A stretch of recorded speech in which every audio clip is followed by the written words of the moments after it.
Hello everybody, it's David R. Becker with BeckerArt, and we're here for another Thursday.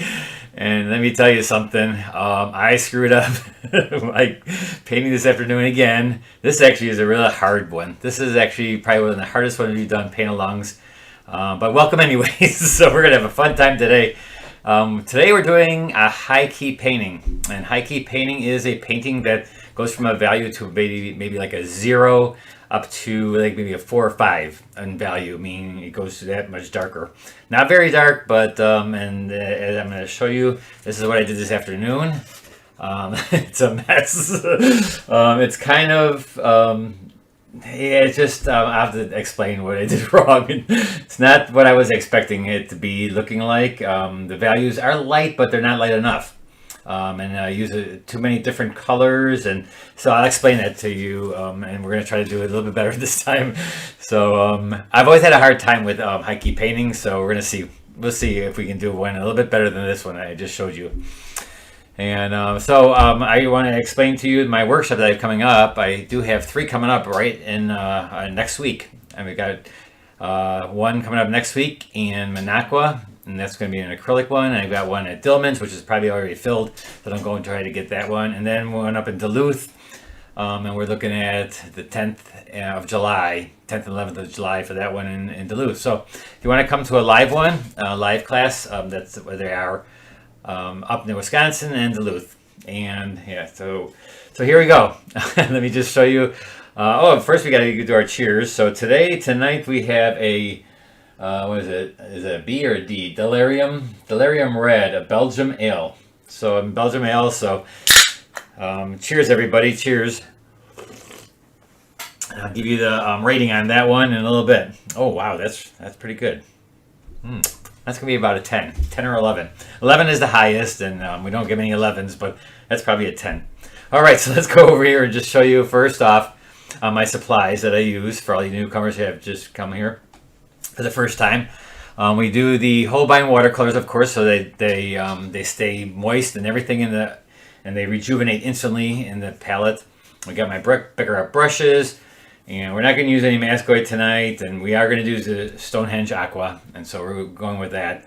And for all the people who have never been here before and want to see what I'm doing, and just go to my website at BeckerArt.net, and you'll all be good. You'll all be good there to go. And then here's my paint-alongs. And these are the last 2 weeks. So we did the boat last week. We did the what do you call that? A vignette last week. And so this week we're doing high key. And so I'm gonna say again, high key is probably the hardest paintings I've ever done, because it's really hard to get that the value, keep the value down, and not use as much pigment of the dark colors. And even though I didn't use a dark color, it's darker than I wanted it to be. And so let me just go really quickly to the value study, and I'm going to show you what I mean. So here on the left, if you look at this, if you look on the left here, this painting right here, this is pretty light. And so this, if I change it to a black and white photo, here's what it should look like, and the values to keep it down to there.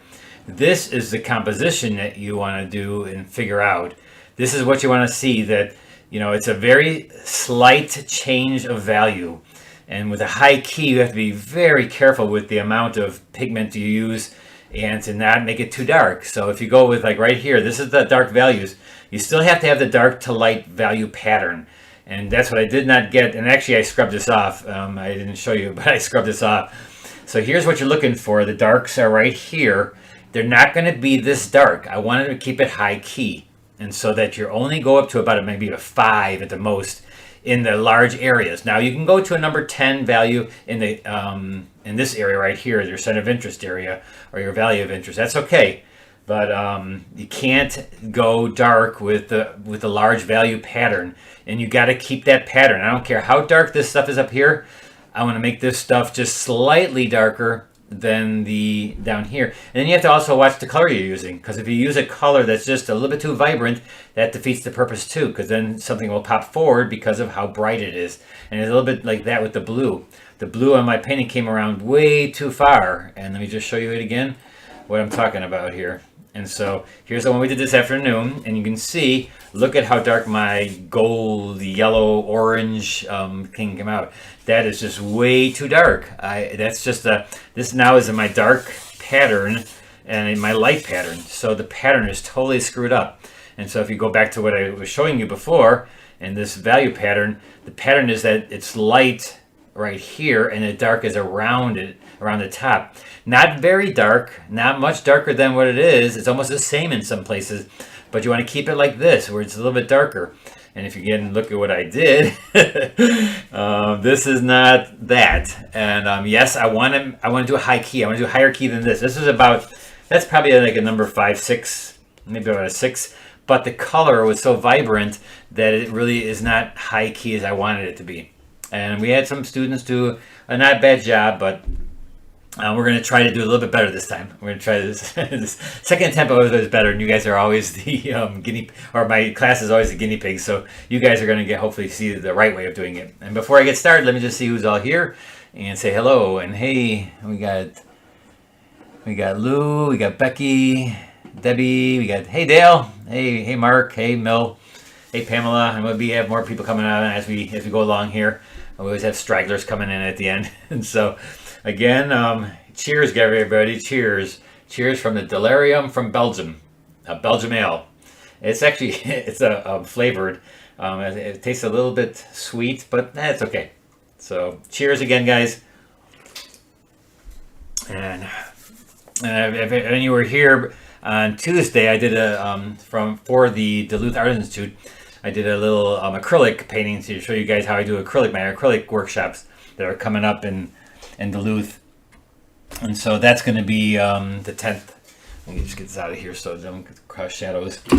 All right, so there we go. So let's get started here, and I will put this aside, and I don't want you to see that at the moment. That one didn't turn out so good. And actually, like I said, I washed everything out because actually what I had was the whole center, which it still kind of is. That was my pattern. It was dark right here, dark up here, and then it actually wasn't dark up there, and I had everything light around it. So it's just really not a good thing. So let's see what we can do better this time. We're going to start out with the lights, and so the lights are the white of the paper, and as I was trying to explain to them too, is that the light that we're doing is going to be the white of the paper. So we're almost not doing the lights this time. We are doing the darks right away because we're keeping it high key, and so I want to keep it so that my white is white, and so it looks very vibrant. And if you got my newsletter this week, I do a newsletter every Tuesday. Go to my website if you want to sign up for that. And in there, I had shown you a picture of a high key painting that I just thought was phenomenal.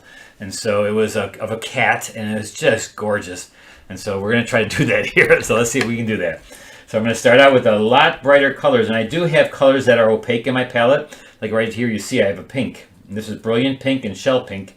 And since there's a lot of this in there, very light, I'm going to try to keep it really, really light this time. I'm even going to dip into a little bit of white. And again, for any of you who are newcomers, just type in your questions and I will try to get them going right away.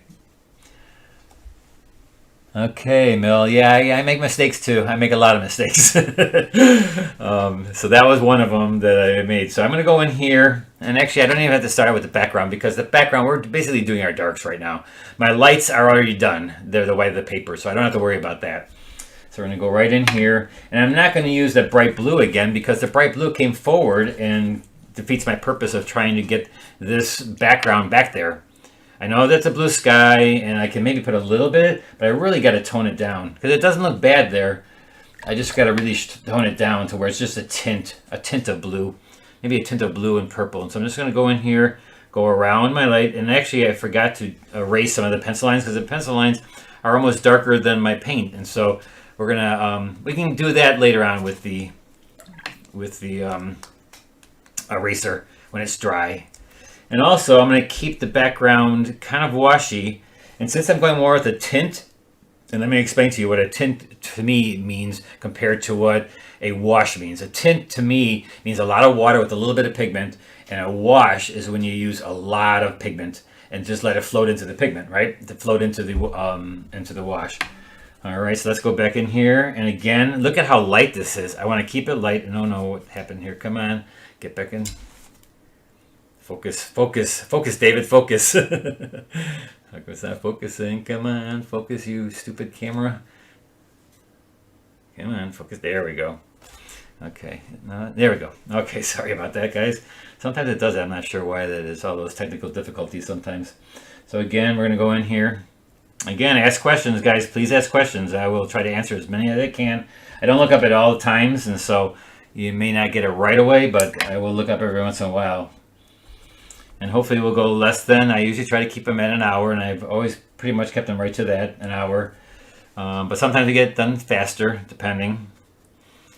And so here we're going to do these little shadows, but look at how much nicer and lighter it is this time. I'm not going in with the really dark darks, but also what I'm keeping is a lot more whites. If you look at my old one, I lost a lot of white. And so with the high key, that's one value you have to keep, because if you don't have that, then you're down to like maybe 3 values. And so I want to keep it up there. I want to keep those 5 values are very, I really have to watch out for them. And so really make sure that you keep as many of those values as you can. And so it's going to be a lot of tinting going on here. And again, please ask questions if you don't understand something. And then when you do your paintings, which by the way, last week's vignette of your boats, excellent again, guys. You guys are really turning them out and really bringing them out nicely. So here we go, and then come out down here, and I'm going into my ultramarine for the blue, and see how light it is. Now the ultramarine is dark, but I'm using a lot of water, so that's a tint. It's a tint of color, so I don't have to worry so much. And again, it's for me to not put a dark in. It's just so hard. I just want to put a hard. I would just want to put tons of pigment in there, and to just do a little bit of pigment is just. And like I said, I normally don't do very many high key, because to me it's just. Is that out of focus again? No, there we go. It's just hard for me to think that way, because I've been always taught, to get the value pattern and your darkest dark and lightest light and all that stuff. And so for me, it's hard to just keep it light like this and really light. Can you fix a painting that has gotten too dark? No, Becky. No, it's kind of hard. And that's what I washed this one off. And if you would have seen it before, I washed it completely off halfway through the class. I just went to the bathroom, washed it off, and tried it again, because I totally screwed it up. And then it just looked overworked. Now I made it to where it didn't look overworked again, but then it's too dark. And then I can't keep it light enough unless I use white. And I just didn't want to do that. So I knew I was going to do this one again tonight, and so I have another chance to redeem myself here. So we'll see if I can't do this. So look at my palette, how light things are, and how light you got to keep it. And save your darks and your brightest colors for this center of interest area. Now there will be a number 10 value in this, but that value will come at the very end and in my center of interest. And that's where you wait for it and you keep it there, because you still got to get the value pattern. Well, let's go through again what's the most important. The most important is your drawing. That's number 1. Always remember, drawing is number 1. If you don't get a good drawing down, forget. Now, painting a flower is not that big a deal. So if you're off a little bit, that's not that bad. So you don't have to worry too much about that part. The second is the value pattern and composition. That's the second thing you got to watch out for. And so the value pattern in here has to be put there, but not as like we normally do. We don't use really dark darks to get our eye to go into that area. We're just using a very limited amount of values. We don't have many values to use to make this work for me. So I've got to really concentrate and make sure that even the colors are not too strong, so that they make you look in that area that's not the center of interest. Now here I put a flower, and I don't see that hardly at all, so I'm going to put a very little bit of light there. And so we're going to keep this. Look at how light this is. I am just so... it's like freaking me out. Light this is. And so we're going through here, and we're going to do a little bit of blue through here. I guess one nice thing about doing a high key painting is you don't use much paint, because you don't need a lot to make it dark. You're not making it dark, so you're keeping it pretty light. I'm still floating my pigment, but you're not going to see as much granulation if I'm using certain colors, because there's not much pigment in there. And one thing I could do is I could use white. I'm going to try white with a little bit of this pink and see how that lightens things up too. And then that way I get a little bit more pigment, so that I can show a little bit more granulation with pigment of white. I mean, white is still pigment, so if you put that in with a lavender, it becomes a lighter lavender, right? And so it's still the same color, but I just lightened it. So, and I know that back in school, I mean, I'd be thrown out, I think, of school at American Academy. We were not allowed to use white, but I'm using it to add to my lightness of that color. And there are a lot of artists that have been using colors that are opaque now, and they just use it very wet. They use them very wet, and they let it float. And so that, in that aspect, it is still transparent. It just has more of a white in it. And there are a lot of colors on my palette. Like I said, I've got pink on my palette, so that has white in it. And there's no way of getting the pink unless I have white, or I'll use the white of the paper. But, you know, sometimes when you need to have the paint stop the pigment from running to get a line in a wet wash, you need to have pigment in there, and if it's too dark a pigment, add white to it, and it still is the pink that it is, but now you got a little bit more pigment to stop it from running in a wet wash. And that's the only reason I started using white, is because of that reason, because I do a lot of wet in the wet, and to control the edge of, let's say, the ultramarine blue I had used up here. When I'm using ultramarine blue, if I want to use it and make it light, I have to wet it, and I put a lot of water on it to make it white of the paper, so it's a light blue. But now if I want to control an edge in here that's a soft edge, and I have to use a lot of pigment, I can't do that then, because I can't keep it that light. So I have to add white to that ultramarine blue so I can stop that light blue from running all into that wet wash. I hope that makes sense, but that's the reason I started using white, is to control the paint a little bit more, be able to control it. And this blue up here is pretty dull now, but that's what I want, you know, because this, like, it's rather, in this case scenario, what I did this afternoon, I always went back to my regular thing, where I just went back into my usual, using a lot of paint and floating a lot of pigment. So I'm really, really trying hard not to use as much paint, because it does dry 20% lighter too. So I'm going to make it even lighter than I think it's going to be. So that's good. You know, that's a good thing. And so I think I'll do it this time. I think this time around we will get there. You know, you do it about 3 or 4 times, and you know, sooner or later it sinks in, right? Can you fix a problem that has got... No, I already answered that. How do you not pick up lint with the towel? Oh, this is just the towel is just I just bought this one from Goodwill today. There's no lint on here. It's been washed quite a few times, this towel up here, and I love it because I can, anywhere I'm at on this thing, I can rinse my brush. I don't have to have anything in my hands. I can use my hand to move things around, and so I just love having the towel underneath my work surface. Ever since I started doing that, every week I go and get a towel from Goodwill. It's, I think, $2, and it's like you know, and then I wash them, and now I have about 7 of them that I just put them into the washer, put some bleach in there, and it bleaches out the watercolor. Maybe not every little stain, but that doesn't matter. But I don't really get any lint. Matter of fact, if I use paper towel, a lot of times I get more paper towel on this when I'm scrubbing than I do with the towel. And I use a white towel because I don't want any color around anywhere. And so let's go in here and see these beautiful light colors in here. I'm just going to add white to them. And this right here, now look for my value pattern, squint your eye, remember our value pattern. I've got to get this, hold on, let's go back to this page right here. So we've got to get this, we got to make this part right here dark, which it is, and this part right here I need dark. So that's all together as one value right there. So I should be doing that all together as one big value pattern. So that means right in here, right? I did that right through here. So let's just put those all together as one nice beautiful wash right there.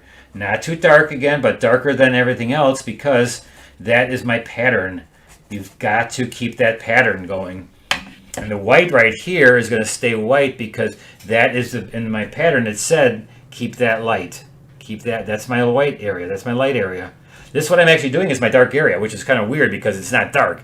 Normally this is like my light area, right? That's how I always have a problem with this, is because I work so dark with so much pigment that I get dark with my lights pretty much right from the get-go. And so this is tough. You're going to find it to be tough because you have to kind of switch gears a little bit, and all the things I've always told you about floating a lot of pigment, you can't quite do it as much now because you're using a lot less pigment. A lot less pigment because you're keeping it light, or like I said, get your white, and then you can control the white a little bit, and it's kind of pastel. And so why watercolors to allow to use pastel colors.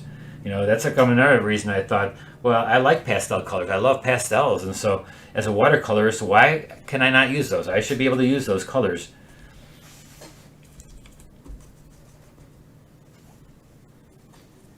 All right, some more questions, guys.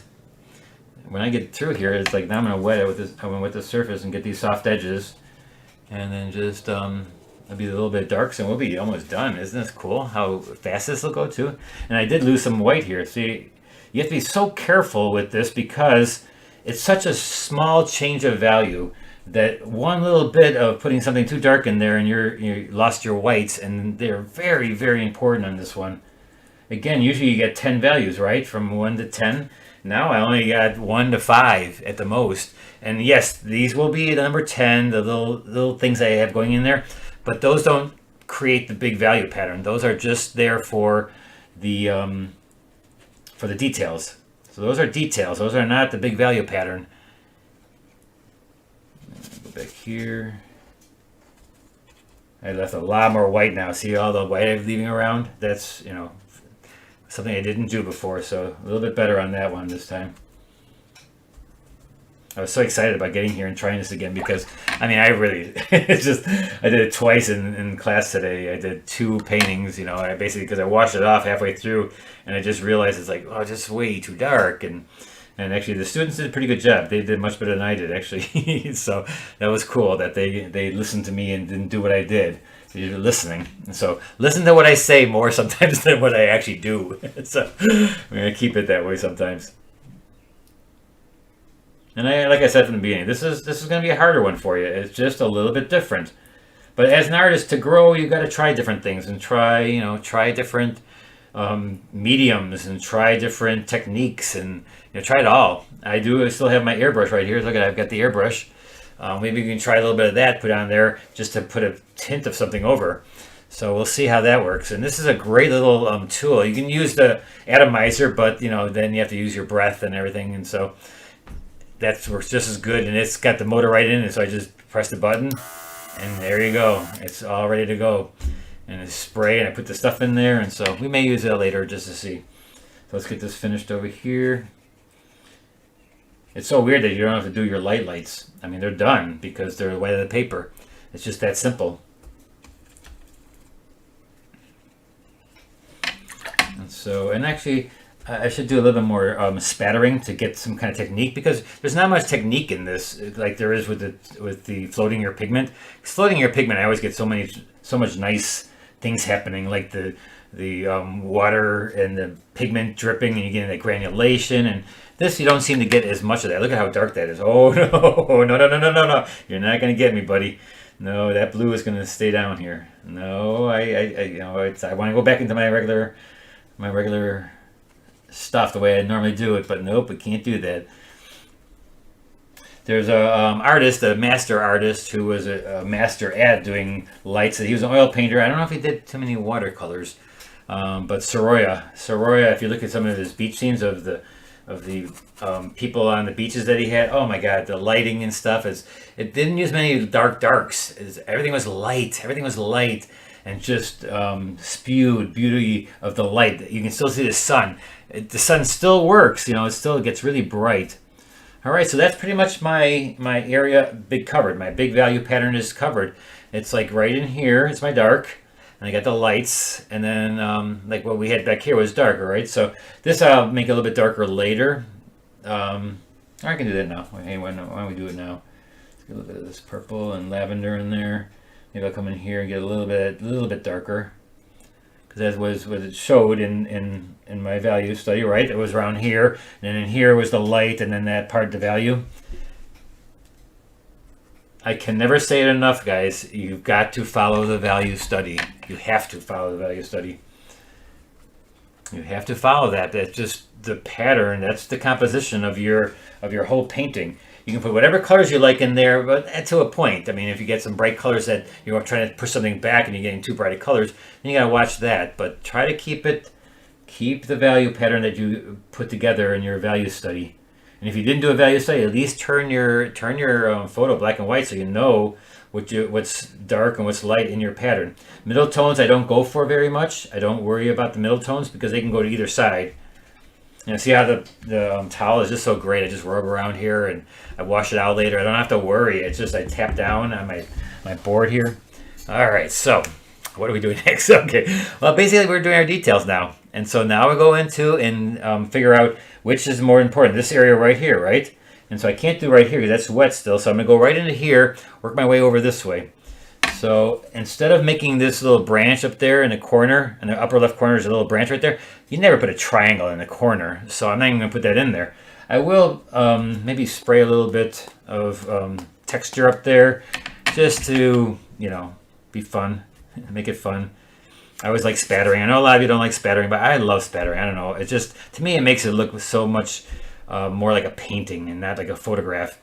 I mean, I don't mind your painting looking like a photograph and make it look nice, but this gives it a little bit of watercolor technique that, you don't get with a photograph.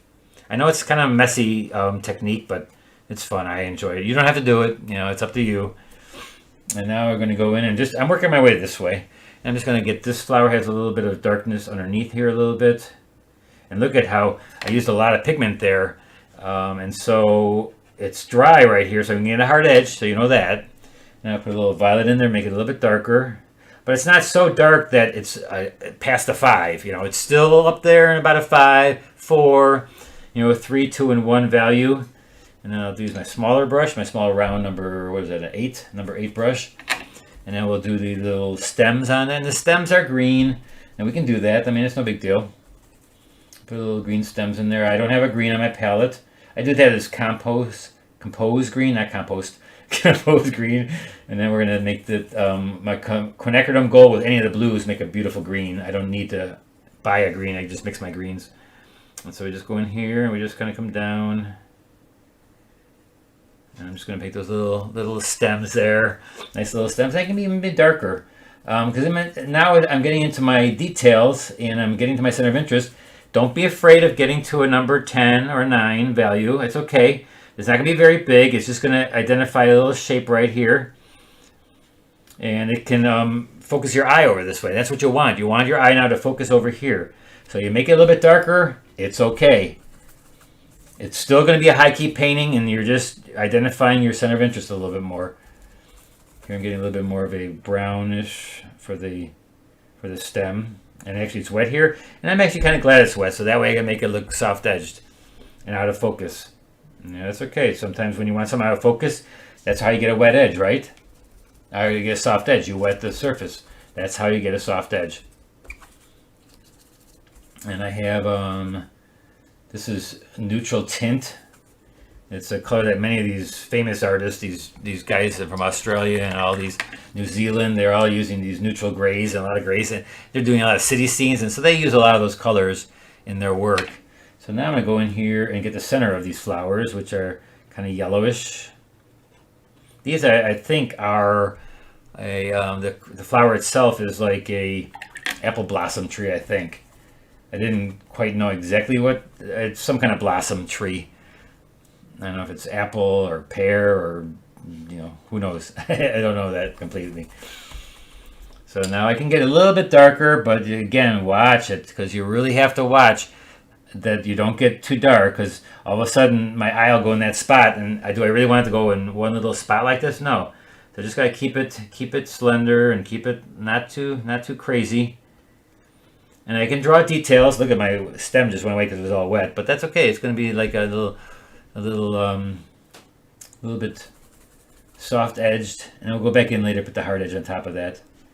I'm going to do a little bit of just slightly darker to identify the shape of that flower. Just pull it out just slightly, ever so slightly. And then I can also rub out, and I have this magic eraser. So let's say all of a sudden I see that this line right here is a little bit too harsh, too dark. And I want to get back a little bit of that soft edge. So magic eraser, look at that. Right away, boom, it's gone. Gone, gone, gone. I can just tap up the rest of it, and it really works well for this, because this now has to be a soft edge, and so I can go in here and just soften my edges again. And I can also erase the pencil lines when it's done here. I'm just getting a little bit of that in there. Watch out that your magic eraser is not too dirty, because it will pick up all the dirt, because this is so light. Any little bit you're going to do, it's going to pick it up. All right, guys, more questions. I don't see many questions up there. I'm putting a couple little more in that. I mean, there's a lot of dots and flowers anyway, so. And now this right here should be a little bit darker, so I can go in there. And actually this flower and this flower, I'm going to go from a light to a dark and make the edges just a little bit darker, so I can come in there with slightly darker. When I say slightly, I mean slightly. So a little bit darker, maybe add color. And I'm going to float a little bit more pigment this time. I just have to watch. I don't want to make it too dark. And that's so much what I always do. And right there, already too dark. Now it's brighter. But do I want that gold in there? So let's go back to pink. Let's go a little bit more pink in there so I don't get too much of the gold. And I'm letting it float, so we're going to get a nice, beautiful wash. It's just going to be gorgeous, this wash. And I can put a little bit to darken that. I normally would use like the opposite green, for a red, because the pink is basically a red. And so you use a green. And so let me just lean on my arm here and get a little bit closer. I'm just going to go in here now and identify this petal a little bit more.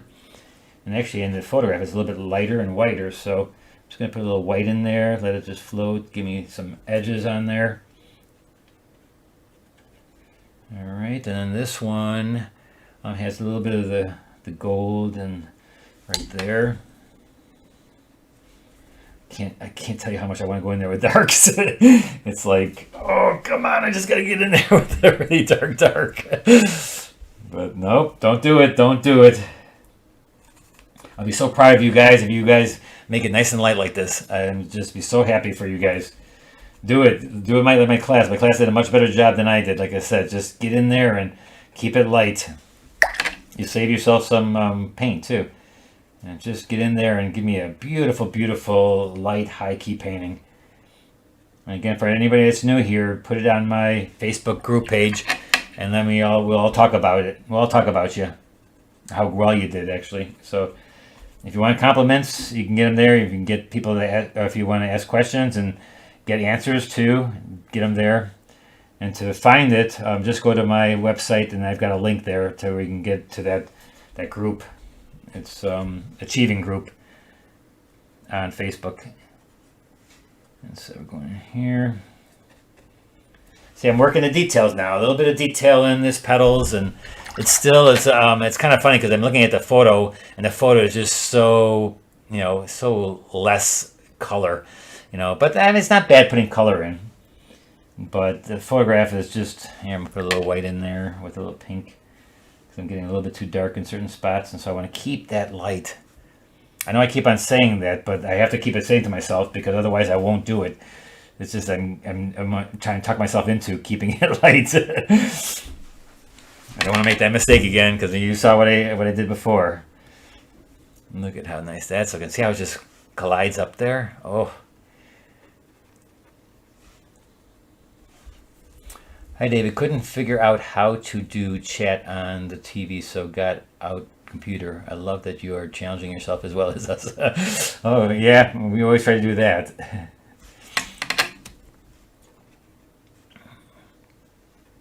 You guys can do it. You guys can definitely do it. I mean, you guys are at that point now. You're doing some great stuff. I love some of the stuff that you're doing. And who was it? Anne, I think, who did the dolphins in the boat thing last week. Oh my gosh. What a creative thing to do, being creative and just coming up with your own thing. That's really stepping ahead in your creativity and just letting your imagination go. And that's what you should be doing. We can all learn as beginners to do and use the photograph to our advantage and help us out. But when you get to a certain point in your artistic career, you want to kind of go beyond just the photograph, and you want to put something into it that says, that's my photo, that's my painting. I'm doing it the way I want to do it. And she had definitely done that with the dolphins that she stuck inside the coming out of the wave. And what a great imagination. So Anne, if you're here, I'm not sure if you're here tonight, but great job. And even the last couple of weeks with everything when you're doing the lion, we had some people put a little, I think it was Sue, put a lamb in there, and I just love that. Just keep it going, guys. Just keep that creativity going. I'm not gonna turn it down. I'm not gonna say don't do it, because that's definitely, I want you to do stuff like that. That's the best thing. If you can get yourself motivated like that and create and try things, even if they fail. I noticed we had we had seahorses. I think Mark put seahorses. I think you're on here. I think I see a Mark. They put seahorses in there. Great. That's awesome. You got to do that. You've got to try something different.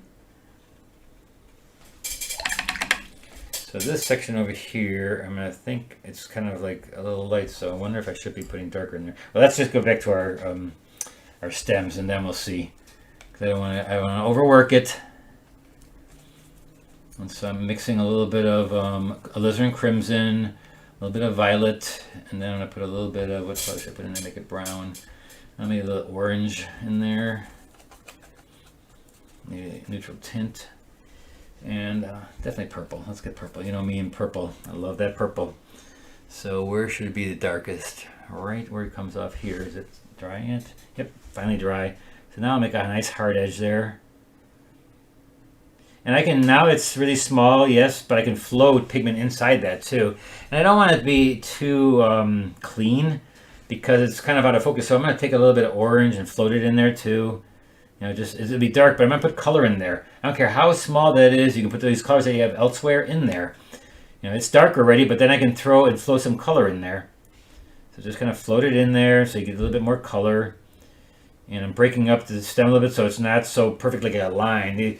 Branches are not just like they're not whittled down to where they're perfect. You know, just keep them a little bit loose. And let me see what else we got here. All right, guys, more questions. Love questions. So we're going to go up here, and we're going to do a little bit of stems coming up down here. The green one coming up this way. And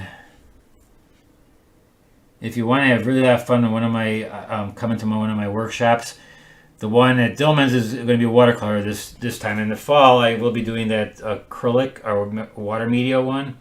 And I don't know if you were here for me, I did it one on Tuesday. I did a demonstration on Tuesday of the water media with acrylics, with 4 different kinds of acrylic and 2 different kinds of papers I used. And I want you to show you how much it helps your watercolors. I know you may not be an acrylic painter, but we don't use the acrylic like acrylic. We use it more like watercolor. And so you learn a little bit of both. And I really am hoping that when some of you watercolors take my acrylic class, because I think it really helps you in the fact that also that you use more paint. You learn how to use more paint, and most of us don't use enough paint when we're using our watercolor. Because we're chintzy, we don't want to use it all up, and so it's nice to use a little bit more paint, and definitely learn it a little bit more. And now I'm noticing that I don't mind if I go a little bit darker with the blue. I kind of like that in the photograph, and I think I've left it enough right here so that I can come back in and get a little bit of the blue, a little bit darker, and make it use it to my advantage to make the flower comes forward, and make another layer in there and negative paint a few things in there so I can go a little bit more vibrant with the blue, I think. And I notice that up here too, because I can go around these by negative painting these little blossoms up here. I can do that with a little bit of blue, and I don't think it's going to hurt my high keyness. My high keyness. Oh, I'm always making up words, guys. So here we go. It's just the high keyness has to be a certain high keyness. I love that word. I'm gonna make a t-shirt of that. The high keyness. All right, so I got the blue over there, but we gotta get blue over here too. Get it poking through the sky here a little bit, and so a couple places we're just gonna get a little bit darker. A little bit of that sky showing through. Same time, bring those petals out here and there. This looks much better than the last one. Much better. We're getting there. Much nicer. We're getting the high keyness. Oh, I love that word. That's going to be a good one. High keyness. the hikiness. And I'm also a hiker, so it's part of it. So here we go. Oh, we better toast to that one. Cheers, guys. Here's to another great Thursday. Okay. I think we have to do a little bit of this white, tone this white down a little bit, just a little bit to get some color to that area. So I'm going to take a little lavender, a little bit of white. I'm just going to put it in here to show that is lighter than this flower there, but darker, so I can give a little bit edge lighting on that one. And I can put some color in there too. Once it's wet, you know me, I always like to put other colors in there besides just that one color. I'll float a little yellow in there. And boy, you really have to watch out. Let me just warn you right now, when you pick up some of your paint, you have to go so little bit. It has to be light. So don't go too thick with it, just very little bit you need. You don't need much at all. Because anything, you're not going to be like you normally do. Because if you go too thick with the paint, you're just not going to get the lightness. And this is all about just a simple variations in values. Now, how many times did I say that already today? You're probably getting pretty sick of that, but that's what it has to do. You have to be really light with this, guys. Like I said, I normally don't do high key paintings, but I finally saw that one of the cat in my newsletter that I showed you, and I just said, you know what, we've got to learn how to do that. Because that kind of painting, when they're high key, is just so beautiful. You know, if you can get these washes really nice and even and fast too, the better. One thing I have to watch out for is some of those really bright colors, like what's the one color? Opera. Watch out for colors like opera because they're so vibrant. And being vibrant also makes it come forward, so it can take away from your center of interest if you're using too big areas of this really bright opera. So mix it in maybe with an orange so it's not so vibrant a color. So you gotta watch out. If it's too vibrant, then you're gonna have problems with keeping things back and things coming forward. And so watch out for stuff like that. Here, put a couple more stems in there. A few more questions, guys. Let's see. Who's still here? I think everybody was tired of me doing one on Tuesday. Now I'm doing another one today. And again, for all these, do you need to add some definition to the white petals on the left, or is it for the brain? No, I just did that here. A couple of these. These up here, I'm not going to do too much to. I can maybe do a little negative. Ooh, that's too dark. I can do a little negative painting there.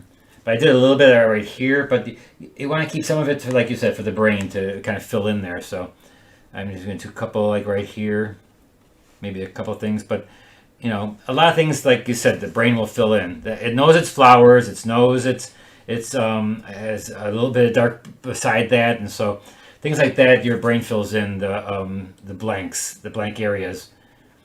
We're pretty smart. I mean, our brains are pretty unbelievably technical, so they can really pick up stuff like that pretty simply. And here we have a lot of wet into wet, soft edges, which I didn't get, but I have this pencil line, so I'm going to kind of wet this and then just put some more of the pink and stuff, let things float around in there a little bit and get kind of a texture. Now in my class I also used a couple of stencils to wipe out again to white, but as you can see they didn't hold. If you look right here, there's a couple of stencils in the background that I did where I wiped out, but they didn't hold, and it was just too weird, and so I didn't want to do a stencil to this one either. I just want to keep the soft edges going on their own. You don't need to have a stencil on this one. And again, you could also spatter again. Spattering is not bad. That gives you a little texture. And I see that Dale was here, and I know that Dale uses a toothbrush. He uses a toothbrush to get his texture, and so I spatter. Dale does his toothbrush to get texture.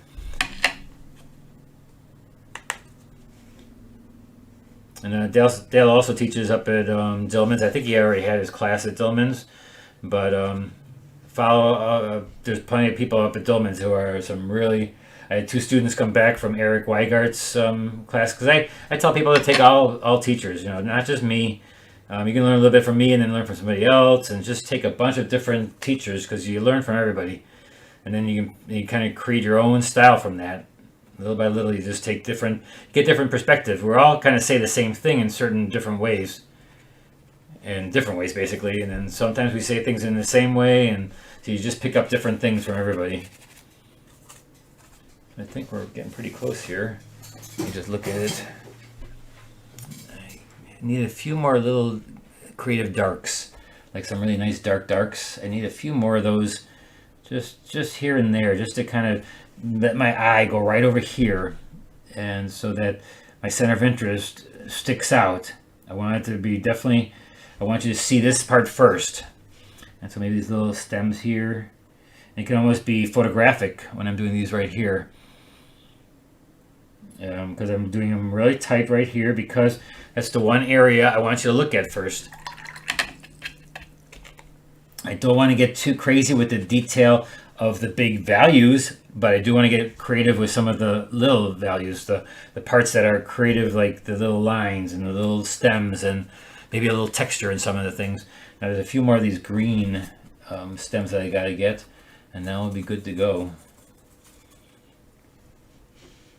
I'm dying to see what you guys do with this. I hope enough of you do this one. I really want to see, because like I said, this is a hard one, but don't worry. I know I keep on saying it is hard, but it's a challenge. But that's the best thing, because when it comes out and you get it looking right, man, you gotta really be proud of yourself. Then if you do make it look out really great, so you gotta be really proud of yourself, and I will too. If you get a nice, beautiful painting in there, and it's high key. And try not to make it, like I said, try to stay within a number 5 at the most value for your large areas of light and dark. You can, again, put 10 in there, but that's only for a little bit. Like in the cat's eye I had in my newsletter, they had really dark there, but you say that for the very end, and you say that for your details, like I'm doing right here. And right in these areas, there's a little bit of details, and so you leave them there so that this is my center of interest. Everything else goes from that point on. And so I do have to do a little bit more, and I think in this, it's not the same as this plant I have up there. It's bent over a little bit more, but I think it's good enough to get a little bit more of the texture of the petal.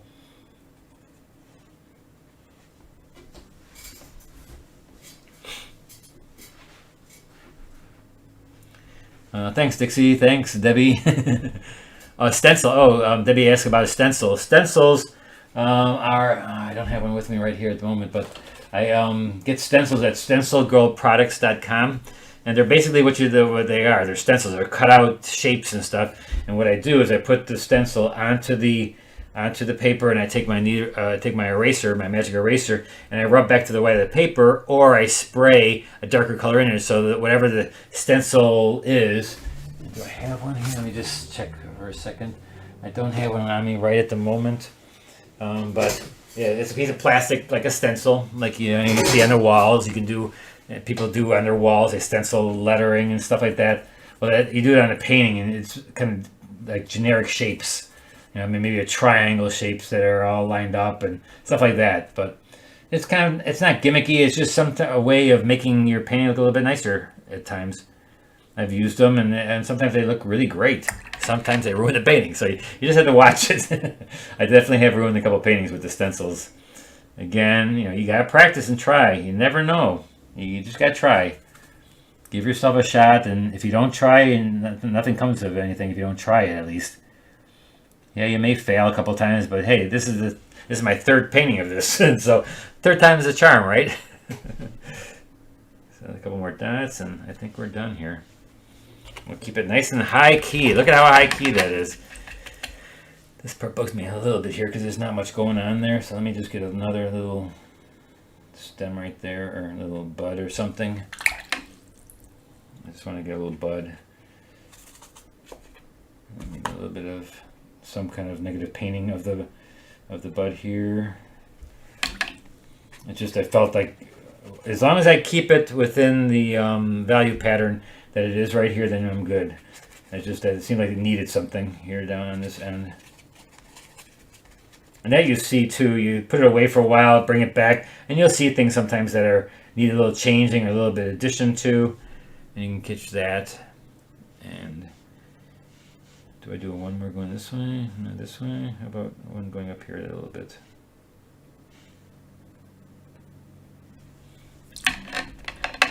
All right, let's do the tape off and see what we got.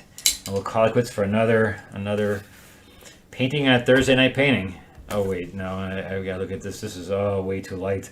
My value pattern goes this way, dark, and this is, remember, so that's supposed to be the darkest one. So we still got time. It's still only 7:19. Becky, is it hard to know when to stop? Yes, it is. Well, actually, it isn't. Once you got to a point where you feel like I just looked at it and look at your picture, look at your value pattern. If you got that, then you stop. But I just noticed that this flower is too light for my value pattern because this is supposed to be a little bit darker. So I'll do that, and then I'll be done. And so I'll wet this first right down here. I think a lot of times when people don't know when they're done is when they are not quite sure about the composition of, like, beforehand. I know exactly what the composition should be, and so when I get there, I know I'm done. So pretty much you have to know where the finish is right from the get-go. Like when you do your value study, that's why you do a value study, so you know when you're done. You know I have to take this and get the value, I gotta get the right things, and once I got those in there and they show exactly like the value study, then you're done.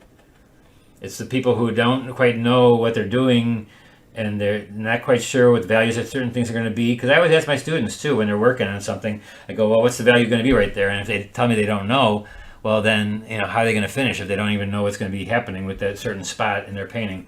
So watercolorists are great when it comes to knowing what they want when they do it, because you already got a value study. Where a lot of times oil painters don't have that. They don't put down a value. They may do a thumbnail, but us watercolorists really have to pre-plan everything so that we can keep it nice and fresh. And maybe just a little bit darker right here. My darkest dark can be right there. Just a little touch in there. I'm just adding those little bit of touches that just going to make it just so nice and perfect. All right, now I think that's okay. Now I'll probably look at it again this afternoon and I'll see something else, but I think it's pretty good now. Let's get one more bud right there and I think we're done. And now we'll be on 25 and we'll only have 5 minutes. We'll be done 5 minutes early. All right. So make sure you get some questions in here. I'm going to do a couple more things and then this will be very interesting to do. I didn't quite get the last one.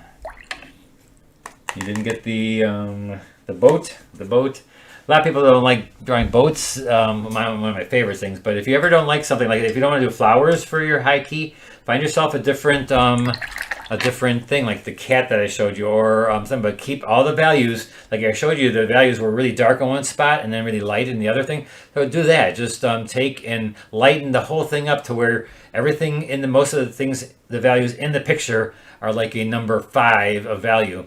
Again, let me just go really quickly back to this thing right here. So I could have painted it like up here. I could have painted this dark and make it really vibrant, and it would have been nice too. But I wanted to try to make it like this. And so, take your photograph, make it black and white, and then up the light, and so that everything is really bright, because sometimes those things look really beautiful. I mean, I've seen beautiful, beautiful paintings like that. And I wish I would have gotten a little bit more wet into wet back here in my painting, excuse me, but we can only do what we do. So it'd been nice to have this a little bit more fluidy and have a lot of the things just float and stuff. But it's definitely much better than what we did here. I mean, this is not high key, and that's not high key, and it got away from me. And so it happens once in a while. What can you do? And so we'll put that one right there, and we'll take the tape off of this one. And so last questions, guys. Oh yeah, Lynn, the vignette. The vignette was tougher. It's tough too, but not as tough as this. This is going to be a little tougher than a vignette. Vignette, you just got to keep the white around there and stuff. But, just try them a couple times. Actually, I see in a couple of you did it 2 times and stuff. If you don't succeed the first time, try again. Isn't that what they say? So here we go. So let's see what we got compared to what we did this afternoon. So there's that one. And definitely a little bit nicer than that. Let's bring this over here.